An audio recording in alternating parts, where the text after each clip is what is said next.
خواجہ قطب الدین بختیار کاکی رحمت الله علیه دا وفات شو. دیو د زمانې یو لوی عالم واورئ چې دا وفات شو نو زما محترمو د وصیت کړو د مرګ نه مخکې وصیت کړو نو چې کله د جنازه پیش کړل شو نو هغه وسیم एकदम ودرې چاته چې وصیت کړو ودرېدلو چې یاره حضرت سو وصیت کړی دی ماته او که ستاسو اجازه دي چې هغه وصیت زه ستاسو مخې ته وړاندې کړم ووایه څه وصیت یې کړی وی خواجه قطب الدین بختیار کاکی رحمت الله علیه ماته وفرمیل چې زما جنازه به هغه سړی کوي چې په ټول عمر کې ترې نه تهجد نه وي قضا شوي هغه سړی به زما جنازه پړاوي موږ خو کس ناکس نه تلو بس جمع ته ورمخې کوو موږ خو کس ناکس نه پیژنو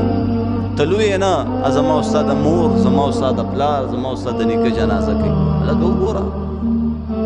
د مخکې زندگی روسته زندگی د څنګه هغه خلکو به وصیت کولو نو زما محترمو وی دا وصیت یې کړی چې ټول عمر کې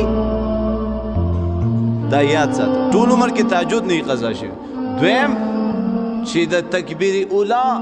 تېنه نه وي فوت شوي تکبیر اولا ټول عمر کې اوس غټ غټ اولیاء الله علما ولاړ دي چې ټول عمر کې تېنه تهجد نه قضا شوي ټول عمر کې تکبیر اولا نه فوت شوي او نمبر 3 ټول عمر کې د مازیګر مونځ نه مخکې 4 رکعاته چې کوم نفل دا تېنه نه قضا شوي او ټول عمر کې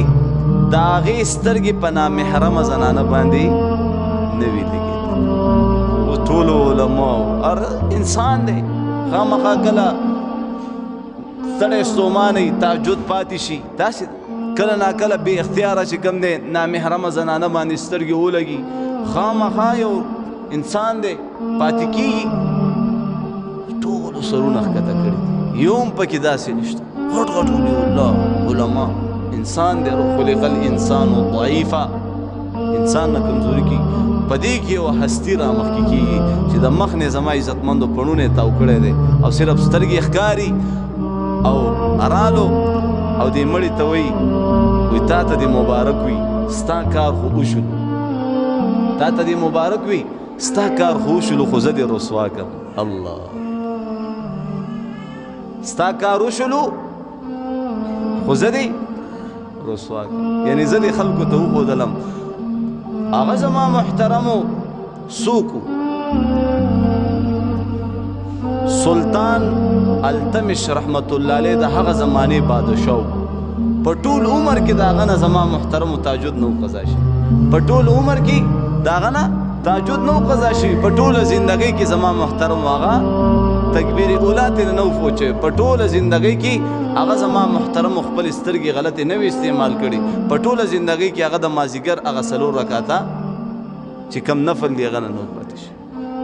نو زما محترمو انشاءالله زنانو ته هم دا ووایي خپل هم دا کوشش کوو چې انشاءالله